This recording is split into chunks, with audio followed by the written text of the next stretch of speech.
ऐका ना, हे आमच्या गुरांसाठीचं किचन आहे. म्हणजे इथे त्यांच्यासाठीचं जेवण बनतं. म्हणजे काय तर ही आंबोणाची खोली आहे. मी आता आंबोण बनवते गुरांसाठी. ही भुशी आहे आणि ही पेंड आहे.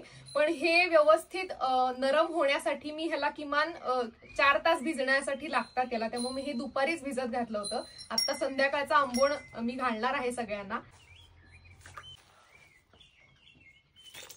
हो देते थांब.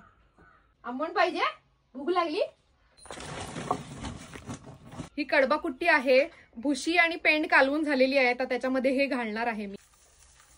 हे गोळी खाद्य आहे, पण हे फक्त मोठ्या गुरांना घालणार आहे मी, छोट्या वासरांना घालणार नाहीये.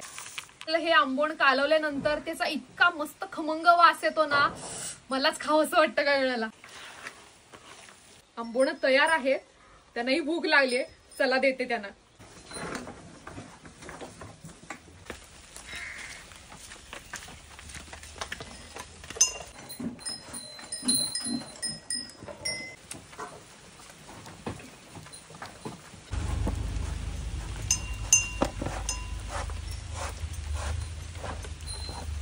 गुरांनी आंबोण चाटून पुसून मस्त साफ केलेलं आहे. आणि आमचं हे गुरांचं किचन कसं वाटलं ते कमेंट मध्ये नक्की सांगा.